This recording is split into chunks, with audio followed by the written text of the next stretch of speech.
함께 하신 조화로운 하나님의 말씀, 디모데후서 4장 6절부터 18절까지 말씀, 좀 긴 말씀을 제가 봉독하여 드립니다. 전제와 같이 내가 벌써 부어지고 나의 떠날 시각이 가까웠도다.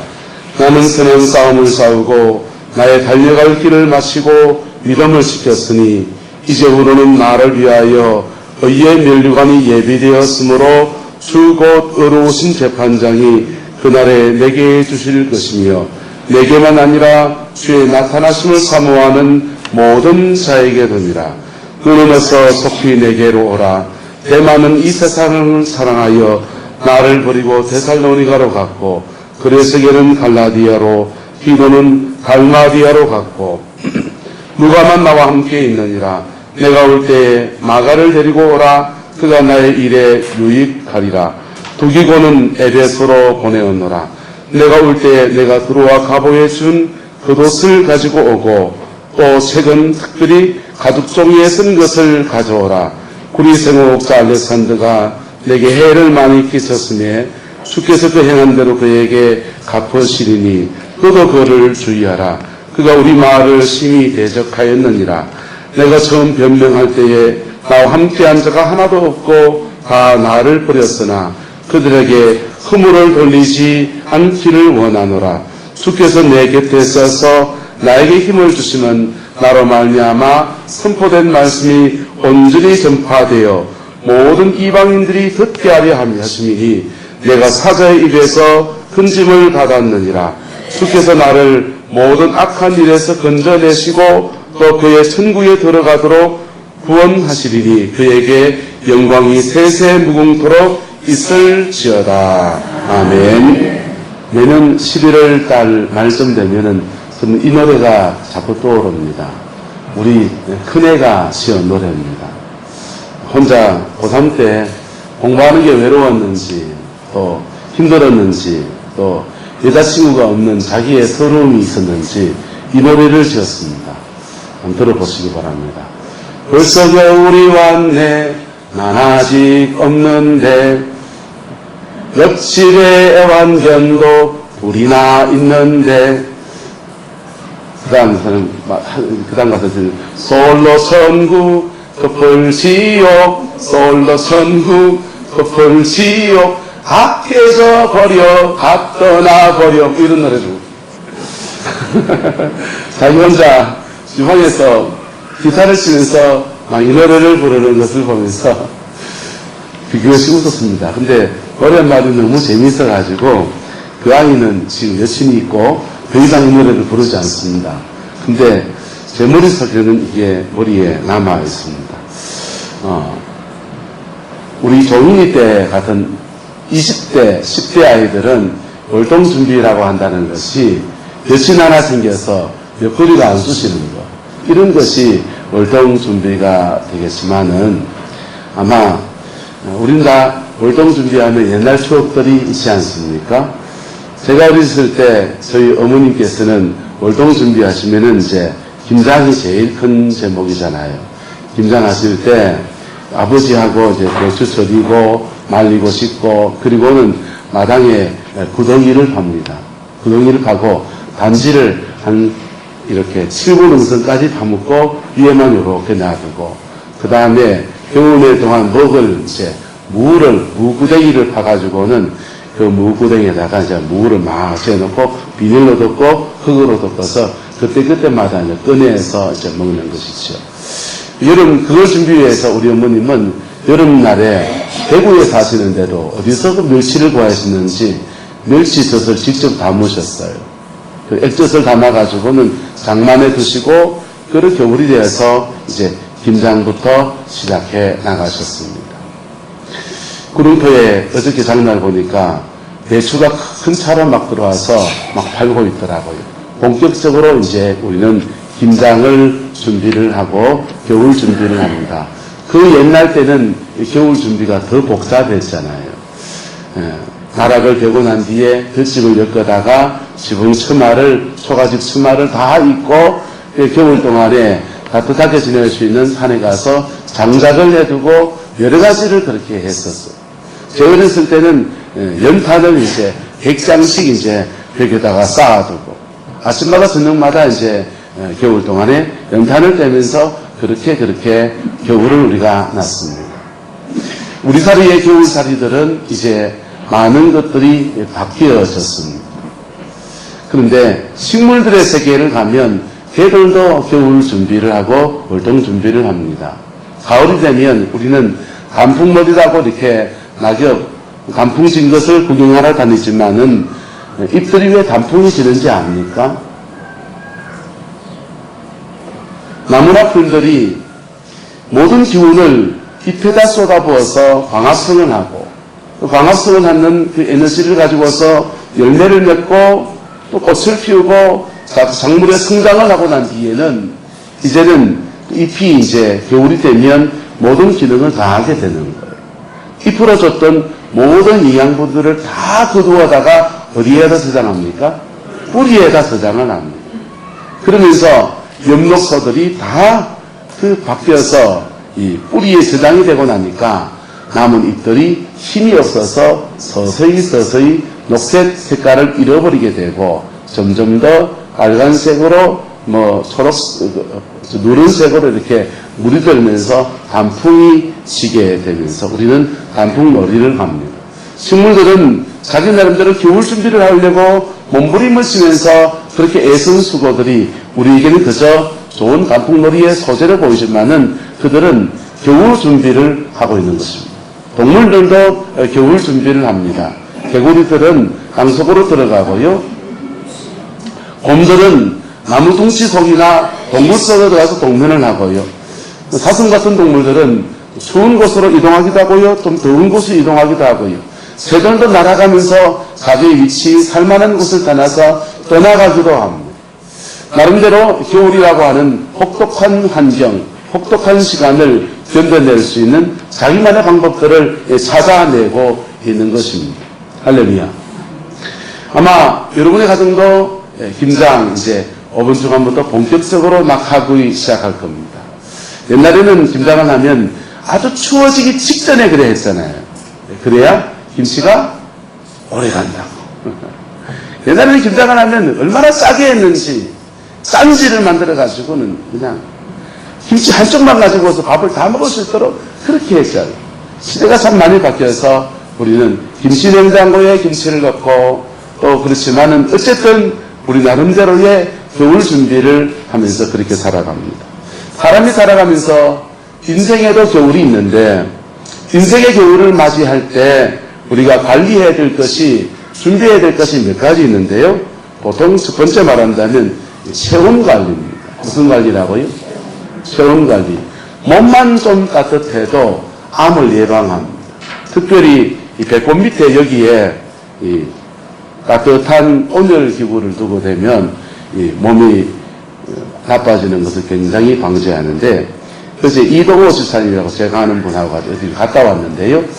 이분이 다 끝나고 이제 가야 되는데 한참은 안 나오는 겁니다. 왜 그런가 했더니 이 온열기구 배꼽 밑에다가 받치는 따뜻한 돌멩이 같은 게 있어요. 이분에게 그것을 이렇게 충전을 시켜놨는데 그 충전되는 거 확인하고 체크하고 떼가지고 온다. 그다음 이 배꼽 밑에다가 운전하는 내 얘기를 얹어가지고는 이렇게 오는 거예요. 자기 나름대로 뭘 관리하려고요? 체온 관리를 하려고. 할렐루야? 근데 체온은 또 어디에 달려있냐면요. 혈액에 달려있습니다. 어디에 달려있다고요? 왜 나이가 들면 손발이 차집니까? 혈액순환이 안 돼서 그래요. 혈액순환이 안 돼서 이 손발이 차지는 거예요. 그래서 혈액 관리를 또 해야 되겠죠. 건강을 관리하기 위해서 우리는 먹는 것도 관리하고요. 그리고 또 운동을 하기도 하고 여러 가지 것들을 통해서 건강을 관리합니다. 건강관리의 핵심은 노년 생활에서 중요한 부분 가운데 한 가지는 바로 체온 관리라고. 무슨 관리라고요? 체온 관리 잘 하시기를 바랍니다. 그런데 우리가 인생을 살아가면서 노년 생활에 정말 중요한 것 중에 한 가지가 또 하나가 뭐냐면 마음 관리예요. 무슨 관리요? 네. 우리 유행가에 이런 노래가 있지 않습니까? 마음 하나를 내려놓는 게 말처럼 쉽지 않아도 일로 얼굴마다 쓰여져 이렇더랍니다. 자, 그런데 이 마음 하나를 잘 관리하면 정말 온몸의 건강도 되고요. 그 다음에 사람들에게 덕을 끼칠 수 있고요. 여러분, 노년의 생활이 되면 될수록 여러분의 마음이 잘 관리되기를 예수님의 이름으로 축복합니다. 조그마한 일에 상처받고 조그마한 일에 마음이 다쳐버리게 되면 그건 다 누구에게 돌아오냐면 본인에게 돌아오는 거예요. 세 번째는 정말 중요한 것은 인생의 노년을 맞이할 때에 바로 영성관리를 해야 합니다. 무슨 관리요? 영성관리. 하나님과 나와의 관계를 잘 관리한 사람들은요, 노년이 되고 나이가 들어가면 갈수록 인생의 겨울이 오면 올수록 그날이 그리워지는 거예요. 천국에 빨리 가고 싶고 하나님 나라의 소망으로 그의 영혼에 가득해지게 되는 것입니다. 할렐루야. 오늘 본문에 똑같이 겨울을 맞이한 사람, 인생의 겨울을 맞이하기도 했고 계절의 겨울을 맞이한 한 사람의 얘기가 나옵니다. 바로 당대의 하나님의 귀한 종이었던 바울이라고 하는 사람입니다. 13개의 신약 성경을 기록했고 그가 개척한 수많은 교회들이 소아시아 지방에서 막 일어나고 있는 강력한 하나님의 종입니다. 그분에게도 인생의 겨울이 왔습니다. 우리에게는 안 올까요? 우리에게도 온다는 것입니다. 그런데 우리는 이 땅의 삶에 너무 요즘 행복하고 잘 살다 보니까 정말 인생의 겨울이 온다고 하는 것들을 잊어버리고 간과하고 그렇게 살아가며 마치 이 땅이 다인 것처럼 그렇게 살아가는 모습들을 우리는 가지고 있습니다. 오늘 사도 바울을 통해서 인생의 교훈을 얻고서 여러분의 남은 생에 복 있는 생을 살아가기를 예수님의 이름으로 축복합니다. 인생을 지혜롭게 사는 사람들 중에 한 가지 부류는 뭐냐면요. 따라서 남들보다 10년 먼저 고민합니다. 남들보다 10년 먼저, 20년 먼저 고민하는. 여러분이 만약에 10대 때 남들보다 한 10년 먼저, 20년 먼저 고민했다면 뭐 했겠습니까? 열심히 공부했겠죠. 영화관 가고 연애했겠습니까? 공부했겠습니까? 공부했겠지요. 만약 30대 때 남들보다 10년 먼저, 20년 먼저 고민했다면 못했겠습니까? 열심히 일하고 돈 벌고 가족을 지키는 최선을 다했겠지요. 만약 50대 때 10년 먼저, 20년 먼저 고민한다면 뭐 했겠습니까? 뭐라고? 보험 들어놓는다고요? 아, 똑똑하시네. 실손보험 들어놓고요. 50대는 늦어요. 30대, 40대부터 미리 들어놔야 됩니다. 실손보험 들어놓고요. 그렇게 남은 인생을 살 노후 준비를 하면서 또 그렇게도 해놓겠지요. 그런데요, 그건 다 이 땅에서의 필요인 것입니다. 할렐루야. 죽음 너머의 세계가 있고 인생의 끝자락에서 우리를 받아주실 하나님 아버지의 그 큰 사랑이 있는가 하면 하나님 아버지 엄청난 공의의 심판도 동일하게 존재하는 것이기 때문에 그것을 깨닫는 사람, 아는 사람은 그것을 미리 준비하는 것입니다. 할렐루야. 오늘 사도 바울은 자신의 인생의 겨울을 맞이해서 지나간 날을 회고하고 앞으로 일들을 기대하면서 또 지금 해야 될 일들을 나누어서 과거, 현재, 미래를 동시에 정리해가는 것을 볼 수가 있습니다. 그게 과거입니다. 실제로 보시면 나는 선한 싸움을 싸우고 나의 달려갈 길을 마치고 믿음을 뭐 했다고 합니까? 지켰다라고 합니다. 그의 인생의 지난날의 과거를 말하는 것입니다. 사도 바울의 인생의 지난날의 과거에도 잿빛 같은 생들이 있었습니다. 하나님의 교회를 핍박하기도 하였고요. 그리고 로마서를 쓸 때는 그가 자기 인생의 죄에 대한 깊은 고민이 들어서 오라 나는 공고한 자로다. 이 사망의 늪에서 누가 나를 건져낼까? 라고 하던 깊은 절망의 시간도 지나갔던 사람이 바로 사도 바울입니다. 그런데 그 인생의 마지막에 이르러서 나는 무엇을 싸웠고? 선한 싸움을 싸웠고 나의 달려갈 길을 뭐했고? 마쳤고 믿음을 지켰다라고 이렇게 고백하고 있는 것입니다. 저와 여러분의 고백이 되기를 예수님의 이름으로 축복합니다. 저와 여러분은 인생살이 이렇게 돌아보면서 지난 날을 한번 회고해 보십시오. 나는 선한 싸움을 싸웠습니까? 쌈박질을 했습니까? 나의 달려갈 길을 달려왔습니까? 주저주저하고 멈추고 뒤돌아서서 그렇게 돌아갔습니까? 믿음을 지켰습니까? 믿음을 배반했습니까?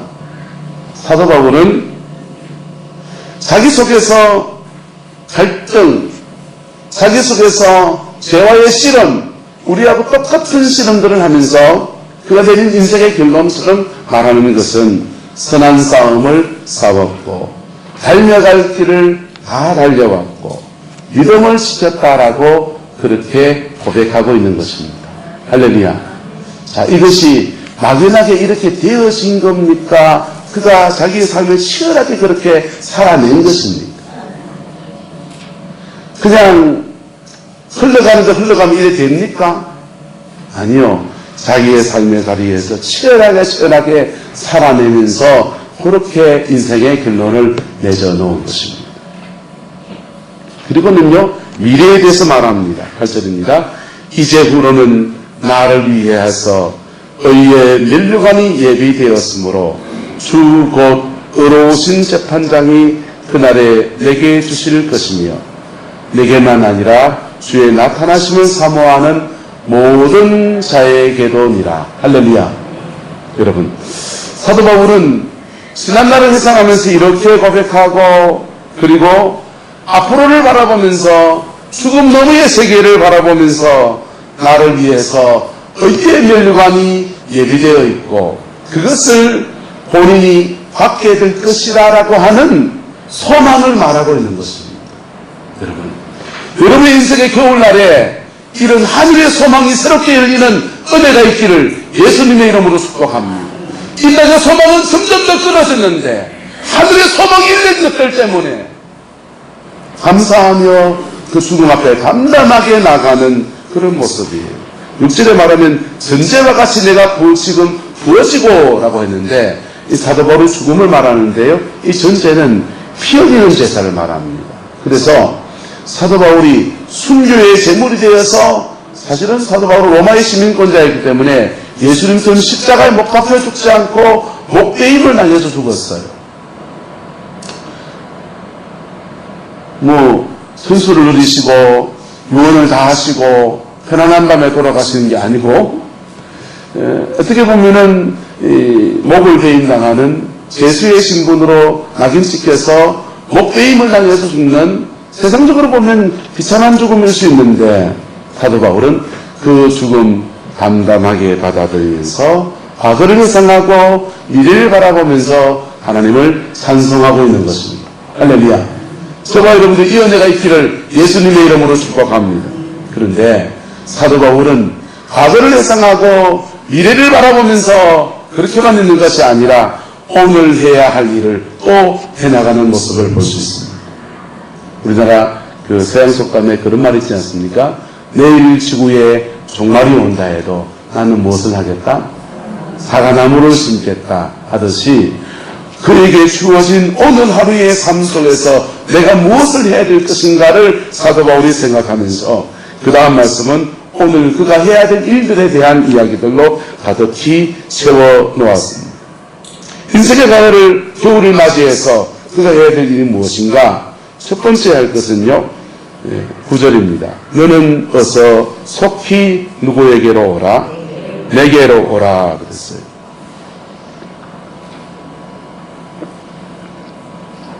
사도 바울이 인생의 겨울을 맞이할 때에 그가 오늘 내가 시급하게 나의 인생의 마지막을 맞이했기 때문에 내가 해야 될 첫 번째 일이 무엇일까 하면서 그가 내린 결론은 뭐냐면 오늘 성경의 수신자인 디모데를 향해서 너 빨리 속히 내게로 와라 이렇게 말하고 있는 거죠. 왜 사도 바울이 디모데를 보기를 원합니까? 보고 싶어서? 어떤 유언을 하려고? 그런 정도가 아니에요. 여러분, 구약성경, 신약성경을 자세히 보십시오. 믿음의 사람들이, 정말 믿음으로 살았던 사람들이 하나님께 갈 때에 일어나는 현상입니다. 모세가 죽게 올라갈 때에 누구에게 간수합니까? 여호수아를 세웁니다. 이스라엘의 당대의 가장 최고의 선지자였던 사무엘 선지자가 주님의 부르심을 받아서 천국을 갈 때가 되었습니다. 그 후계자를 세워야 됩니다. 그래서 기름병을 들고서 사울에게 안수를 하고 기름을 붓고 그 다음 두 번째 다윗에게 안수하고 기름을 부었더니 후계자다 이렇게 세운 것이요.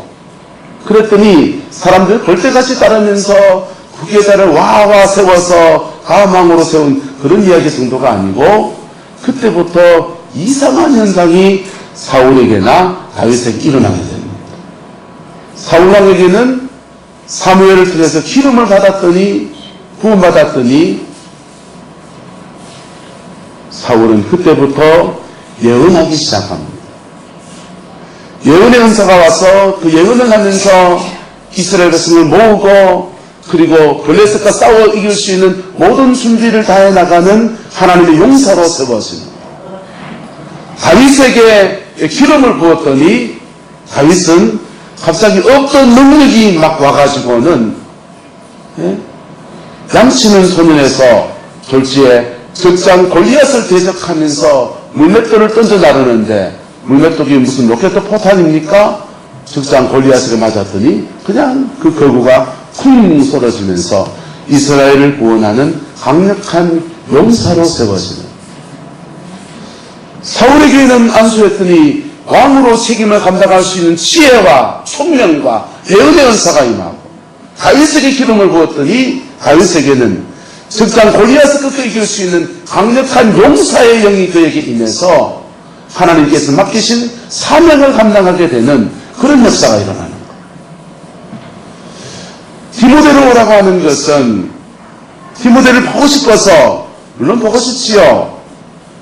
인간적인 어떤 적을 나누기 위한 그런 정도가 아니라 지금까지 주님을 섬겨오면서 기도하면서 실험하며 성령과 함께 살아오면서 왔던 성령의 놀라운 은혜와 은사와 이 모든 것을 누구에게 주려고 하는 겁니까? 디모데에게 마치 유산을 남겨주듯이 가지고 가시려고 하는. 그래서 그가 지금 인생의 노년을 맞이할 때 해야 될 일이 이것이다 해서 첫 번째, 다음 후대를 세우는 일에 최선을 다해 나가는 모습을 볼 수가 있습니다. 두 번째는요, 13절에 보시면 내가 올 때에 들어와 가보에 준 못을 가지고 오고 겉옷을 가지고 오고 또 책은 특별히 가죽 종이에 쓴 것을 가져오라 이렇게 말하고 있습니다. 겉옷은 왜 필요한지 아시겠죠? 추우니까. 저도 아랫게부터 감기기가 돌아서 새벽에 나올 때는 반코트를 입고 옷깃을 세워서 어떻게 하든지 목을 보호하려고 애를 씁니다. 추우니까 지금 겉옷을 가지고 올라오는 것은 자연적인 모습입니다. 그런데 책은 특별히 가죽 종이에 쓴 것을 가지고 오라 이랬어요. 여러분, 우리나라 지금 요즘은 얼마나 좋습니까? 성경책 한 권 여기 다 들어있잖아요. 66권 여기 다 들어있지 않습니까? 사도 바울 당시에는 성경을 양가죽에다가 기록했습니다. 가죽종이라고 말하는 거예요. 그래서 가죽에다가 양피지, 양가죽에다가 이걸 기록을 해가지고 성경을 기록하는 거죠. 한 구절 한 구절 그것도 인쇄한 게 아니라 획기적인 성경을 기록하는데 부피가 많이 나가고 하니까 그것을 어디에다 두었냐 하면 드로아 가보의 집에다가 그것을 이렇게 놔두었는데 이제 그것 좀 갖다 달라고 하는 것입니다. 사도 바울 정도 되면 성경이 머릿속에 들어와 있지 않겠습니까? 줄줄줄 다 외우지 않겠습니까? 그런데 그가 읽고 묵상하던 그 성경책을 드로아 가보에 두었는데 그거 가지고 와서 내 영혼에 충전을 하고 그리고 내 영혼의 깊은 것들을 채워나가는 그런 시간으로 내 남은 인생을 살고 싶다라고 하는 것입니다. 할렐루야. 여러분의 인생의 겨울날에 무슨 책을 읽으면서 시간을 보냈습니까? 아니 책 말고 텔레비전에 뭘 틀면서 시간을 보냈습니까?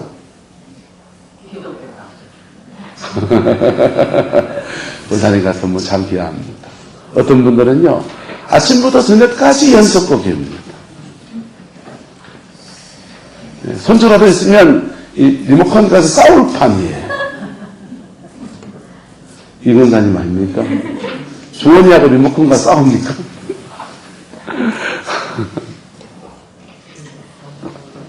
인석의 겨울을 맞이했을 때 자기 영혼의 풍성함을 지금 바울 같은 사람이 이 시대의 당대의 위대한 사람인데도 이분도 계속해서 자신의 영혼에 무엇을 채워가려 합니까?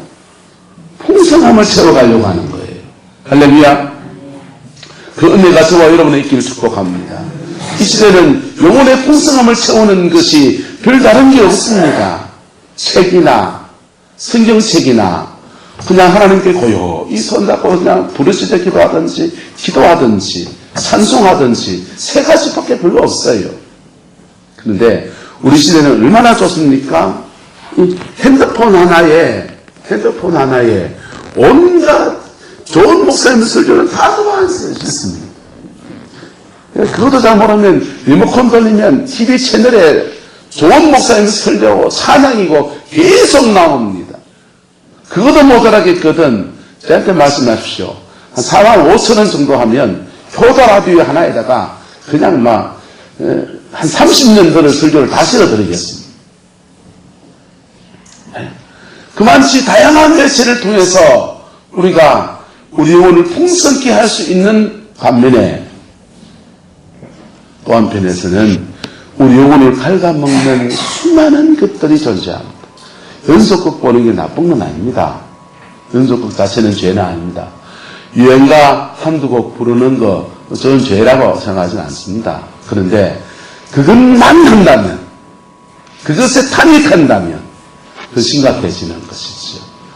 여러분의 영혼의 풍성함을 이루어가는 오늘 하루가 되기를 예수님의 이름으로 축복합니다.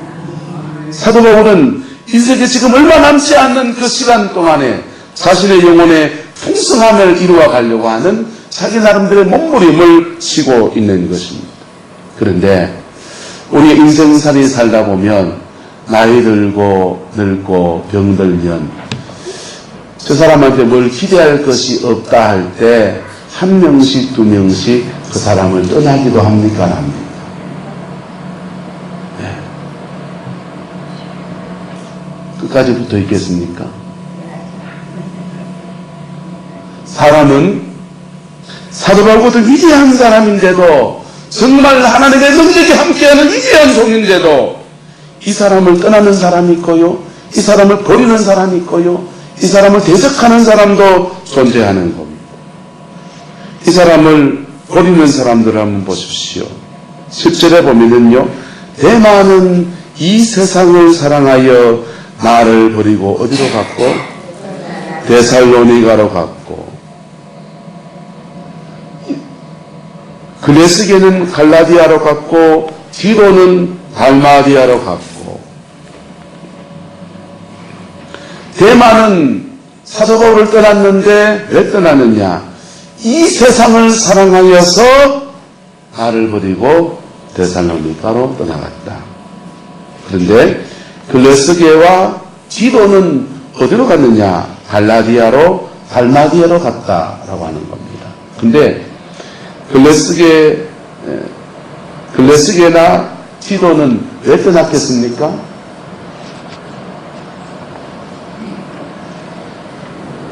다 되었으니 하산하라 하듯이 사도 바울에게서 영적인 배움을 배우고 인격의 감화를 받고 너 이제 하산하라 파송해서 보냄을 받았든지, 아니면 난 이만치 배웠으니까 스승님 이제 굿바이 하겠습니다 라고 스스로 갔든지 어쨌든 갔다는 겁니다.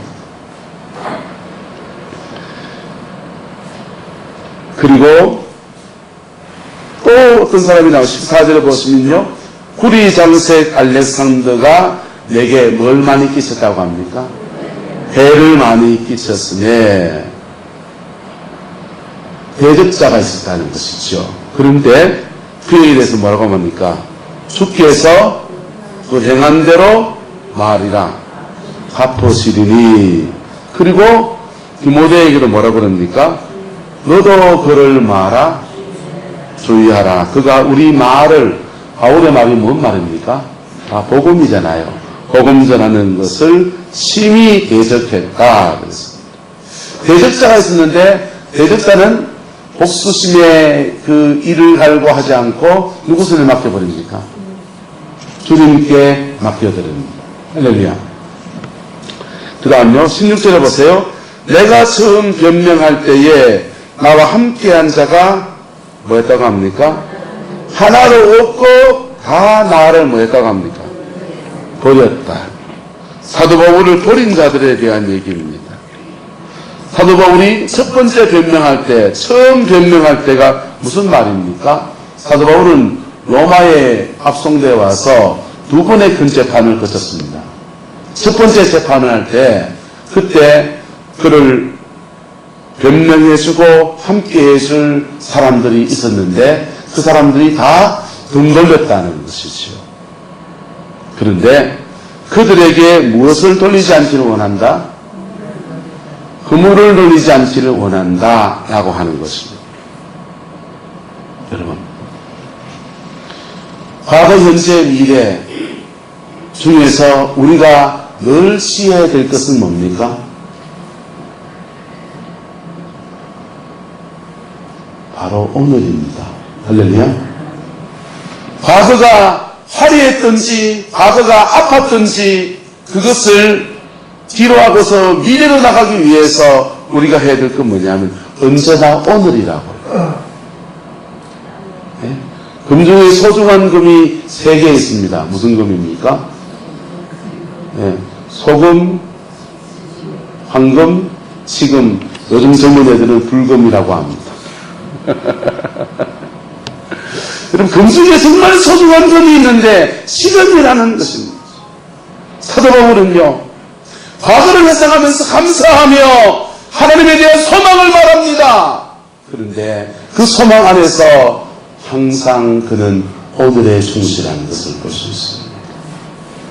그가 추워 있는 추위에 닥친 추위의 상황 앞에서 겉옷을 겸손하게 육신이 약해졌으며 구하는 것이고, 그 다음 그 영혼을 채울 수 있는 말씀을 오늘도 구하는 것입니다. 그리고 그가 지금 관계 맺고 있는 사람들 중에서 오늘 내가 만나야 될 디모데를 꼭 만나겠다고 하고, 마가를 데리고 와서 다음 세대 지도자들 2명을 내가 정말 세울 수 있다면은 나는 내 인생의 마지막에 정말 대미를 장식할 것이다 하고 그렇게 말하고 있는 것입니다. 여러분, 이제 다음 주간만 되면 12월이 시작이 됩니다. 그리고 교회는 대림절로 넘어가게 돼요. 정말 겨울이 왔습니다. 과메기를 말리고 한참 오징어를 말려야 될 텐데, 이복 집사님 제가 보니까 너무 반갑기도 한데 오징어가 안 나서 걱정입니다. 저는 너무 반갑습니다. 근데요, 구룡포가 다 지금 겨울로 가고 있습니다. 근데 저와 여러분도 인생도 겨울로 가고 있다라고 하는 것입니다. 이 중에서 난 아직 겨울이 아닙니다, 나는 지금 여름입니다 하는 분이 계실 수 있습니다. 좀 지나면 가을입니다. 좀 지나면 겨울입니다. 그리고 인생이라는 게 참 묘해서요. 그게 닥쳐봐야 압니다. 닥쳐봐야. 아이를 낳고 큰애를 대학을 보낼 때가 되니까 걱정이 참 되는 거예요. 얘를 대학을 어떻게 보내나. 그런데 문득 생각이 납니다. 우리 아버지는 참 대단하다. 아들 셋이 딸 하나, 사남매를 다 그 대학을 어떻게 다 보냈는 거. 너무 대단하다. 내 아이를 대학을 보낼 때 되니까 우리 아버지가 고마워지고 알아주더라. 제가 대학 갈 때는요, 우리 아버지가 그거 준비하고 하는데 수고를 얼마나 하는지 아무것도 몰랐습니다. 제 나이 50점 넘어가고 나니까 이제 제 나이 50에 국맞게 인생에 닥친 인생들은 좀 알아집니다. 70대가 사는 것은 어떻게 사는지 아직 잘 모릅니다. 근데 오늘 사도 바울을 통해서 여러분 지혜를 얻을 수 있기를 축복합니다. 한번 따라합시다. 10년만 당겨서 고민합시다. 10년만 당겨서 고민하십시오. 그러면 여러분의 인생에 그 가치 있는 열매를 맺는 생이 되어질 것입니다. 그리고 그 고민을 가지고서 오늘을 살아내십시오. 그 고민을 가지고서 상상의 세계를 살지 마시고 그 고민을 가지고서 오늘을 살아내십시오. 사도 바울은 그렇게 살아가는 겁니다. 하루하루 믿음으로 하루하루 그렇게 살아갈 때 사도 바울을 통해서 너무나 놀라운 인생의 열매들이 맺어진 겁니다. 교회가 에베소 교회, 빌립보 교회, 여러 교회들이 막 세워졌습니다. 데살로니가 교회, 사도 바울을 통해서 놀라운 교회들이 세워지고 사도 바울을 통해서 시대의 종들이 막 일어났습니다. 사도 바울을 통해서 온 로마가 뒤집어지는 놀라운 깃털들이 만들어졌습니다. 그런데 그 모든 것도 오늘 하루를 살아내는 그 충실한 발걸음에서 시작되어진 것입니다. 오늘 설교를 듣고서 그냥 또 상상의 나를 보고서 그런 일이 있겠지라고 생각하고 지나간다면 그리고 아무 일이 없을 겁니다. 그 고민을 가지고 오늘을 살아내십시오. 오늘 하나님의 은혜를 구하시고 오늘 하나님의 도우심을 구하시고 오늘 하나님의 능력을 구하시고 나가시길 바랍니다. 그러면요, 그게 켜켜이 쌓이면 한 5년쯤 지나면요, 놀라운 변화가 일어납니다. 제가 좋아하는 이 김미진 간사라는 분이요, 50억대가 넘는 빚을 지고서 자살 시도를 합니다. 빚쟁이가 쫓기는데 빚을 갚을 대책은 없으니까 내 죽음은 끝났겠지 하면서 4대 때 믿는 집의 딸이 자살 시도를 합니다. 죽으려고 그러는데 그때마다 미수에 거치는 거예요. 그리고는 남편이 아내를 잃게 될 상황이 되니까 제주도에 있는 열방대학이라는 곳에 예수 전도단에 거기 6개월 갔다가 훈련받고 충전되고 그리고 죽든지 말든지 하자. 그래가지고 온 식구가 제주도 열방대학에 들어갔습니다. 열방대학에 들어가서 막 여러 가지 시간들이 지나갑니다. 내적 주요도 하고 찬양도 하고 막 그런 시간을 막 지나갑니다. 그런데 이 김미진 간사의 별명이 뭐였냐면 성령도 빚게 간 여자, 별명이 그렇습니다. 성령 집회를 하는데 그 예수 전도단에 기라성 같은 강사가 와서 성령의 불 이런 거 막 쓰러지기도 하고 막 그냥 치유가 일어나기도 하고 악한 영들이 막 드러나서 쫓겨나가면서 막 자기 과거들이 고침받기도 하고 막 그런 일이 막 일어나는 것이지요. 그런데 그 중에서 꼿꼿이 서 있고 아무런 변화도 없고 아무것도 느껴지지 않는 한 여자가 있습니다. 김미진 씨입니다. 그래서 집회 중에 생뚱맞게 그런 사람 생기면, 저도 그런 집회를 해보지만 참 난처하거든요. 이 강사 저 강사 와서 막 실험해보고 하다가 안 되면 제껴놓습니다. 제껴진 여자가 됐습니다. 그런데 그 여러 가지 시간을 이렇게 지냈는데 이분이 예수전도단의 대표 간사 목사님의 설교를 들으면서 이 한마디에 도전을 받습니다. 믿음으로 사는 생에 대해서. 성령 안에서 믿음으로 사는 생에 대한 도전을 받습니다.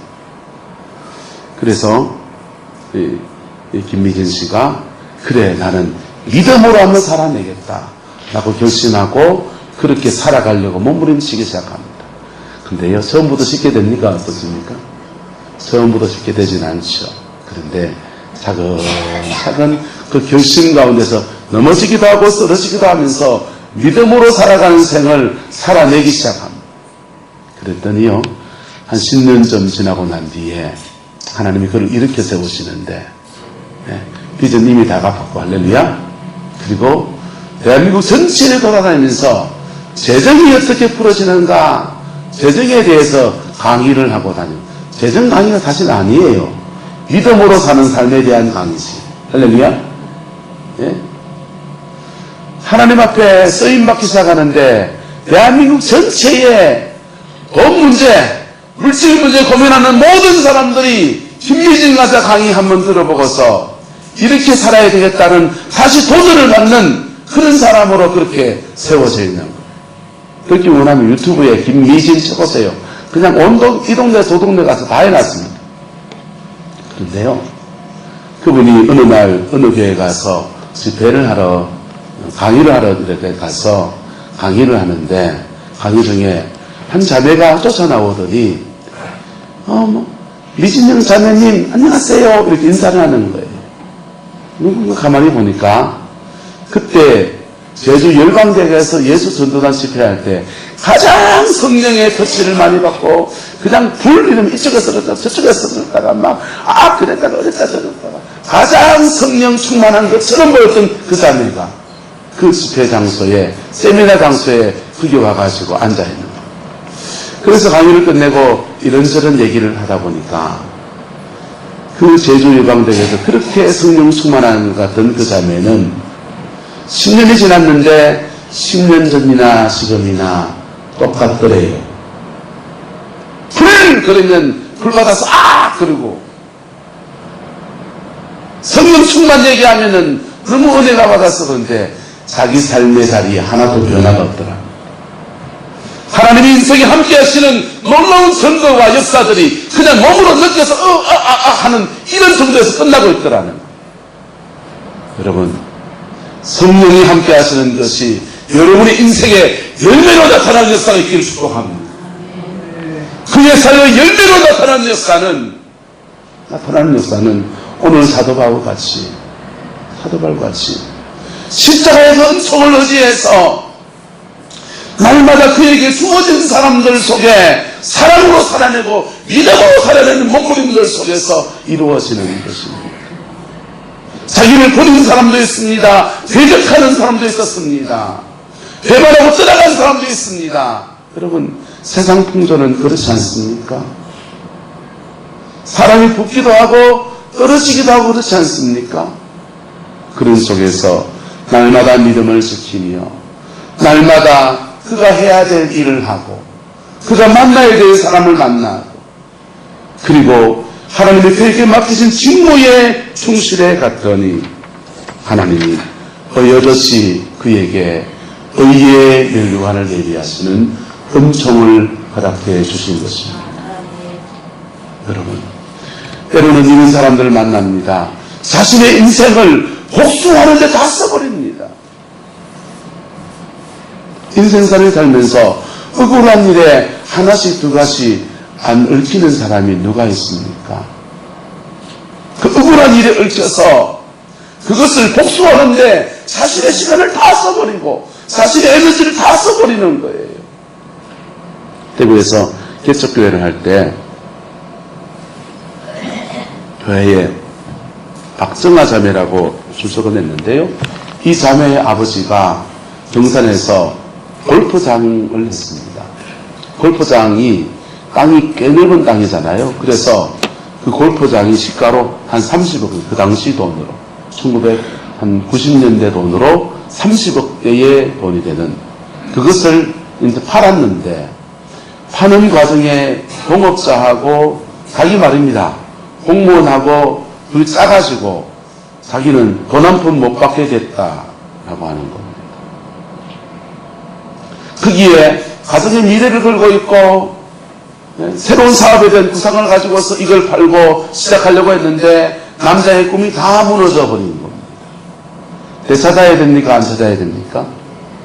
되찾아야 되겠다고 법원으로 가서 고소하고 고발하고 저놈들 뇌물 먹었다고 막 진정서 넣고 막 그러는데 이제 역진정이 들어오고 역고소가 먹히기 시작합니다.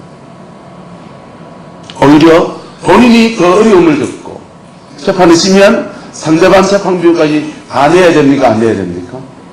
없는 돈에 재판비용 자기 거 내고 상대방 재판비용 다 내고 나니까 정말 알거지가 되었어요. 너무 화가 나고 열이 채이니까 밤에 집에 들어오면서 술이 떡이 돼서 돌아옵니다. 그래도 속이 안 풀어지니까 아내를 패고 아이들을 팹니다.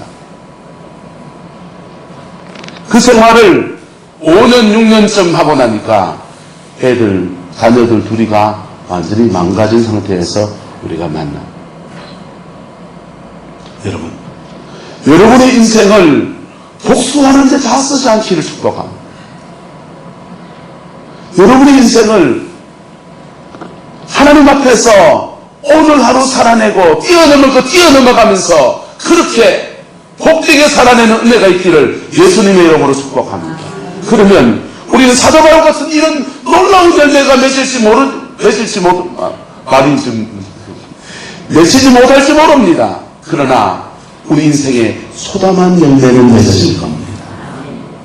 저와 여러분의 삶에 하나님이 이것에 네게 열매를 주노라 하는 그것을 맺어질지 모릅니다. 여러분, 저는 지난 7월달 전에 제가 모셨던 목사님의 은퇴식을 갔습니다. 근데 은퇴식 예배를 드리면서 참 마음이 씁쓸했습니다. 그분은요, 참 똑똑하신 분이세요. 그 당시에 경북대학교 사범대학교 수학교육과를 졸업을 했습니다. 경북대학교 총학생 회장을 하셨고요. 강릉의 신학대학에 가서 거기 다니면서 현대신학 연구회를 만들어서 막 그런 활동도 하시고요. 그랬던 분입니다. 책을 얼마나 많이 읽었는지 서재가 꽉 차고 모자라가지고 투룸을 넣어가지고 거기다 서재를 아예 만들어 놓으신 그런 분입니다. 많은 책을 읽고 많은 지식을 갖추신 분이셨습니다. 그런데 그분의 은퇴식에 쓸쓸한 열매 없음이라고 하는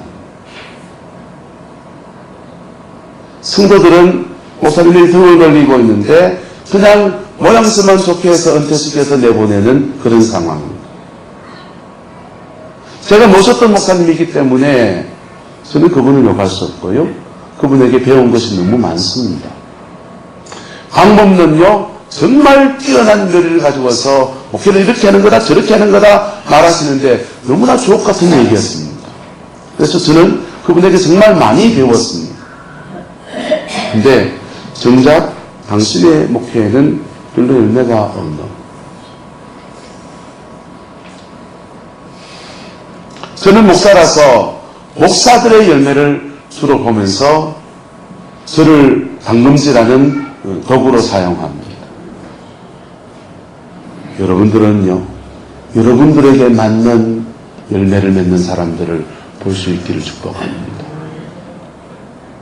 여러분의 인생 여정 안에서, 남은 인생의 여정 안에서 하나님 앞에서 이 땅에서도 열매가 있고 하늘에서 상이 있는 그 은혜가 있기를 예수님의 이름으로 축원합니다. 그러려면요, 뛰어넘은 건 뛰어넘으셔야 됩니다. 용서할 거는 용서하셔야 됩니다. 그리고 어떤 상황 안에서도 오늘 내가 해야 될 일은 해야 되는 겁니다. 할렐루야. 그렇게 나가면요, 한 걸음 한 걸음 같은데요, 설리길도 한 걸음 붙더라고요. 주님이 계속 이끌어 가시고, 그리고 그의 인생에 그의 나름의 열매가 맺어지게 됩니다. 그 사람이 목사라면 목사의 열매가 맺어지게 되죠. 그분이 장로님이면요, 장로님으로서의 열매가 맺어지는 거예요. 네? 그분이 권사님이면요, 권사님으로서의 열매가 맺어지는 거예요. 네? 그가 사업을 하면요, 사업 안에서 열매가 맺어지는 겁니다. 그가 하늘의 신령한 은사를 가지고 있다면요, 그 은사 가지고 열매가 맺어지는 겁니다. 한 따라서 은사는 열매가 아닙니다. 은사는 열매가 아닙니다. 은사 가지고 영혼을 얻을 때 그 영혼이 열매인 겁니다. 할렐루야? 동일하게 따라서 물질은 열매가 아닙니다. 물질을 가지고서 하나님의 그 선한 일들이 이루어졌을 때 그 일이 열매이고 그 영혼이 열매인 것입니다. 사람들은 착각합니다. 인생의 노년이 되면 돈이라도 있으면 노후 생활이 편한 건 사실입니다. 그러나 하나님 앞에 그거 아무것도 아닙니다. 성령의 은사가 있으니까요, 제가 모셨던 기도 원장님은요, 나이 90이 넘어가지고 본인 잘 걷지도 못하세요. 그런데 그분 밑에 계속 기도받으라고 술 쓰시는 거예요, 사람들. 그렇지만 여러분, 그 은사가 열매가 아니라고. 물질도 열매가 아니라고. 교회의 직분도 열매가 아닙니다. 할렐루야? 교회 목사가 열매입니까? 목사가 뭔 열매입니까? 열매 아닙니다.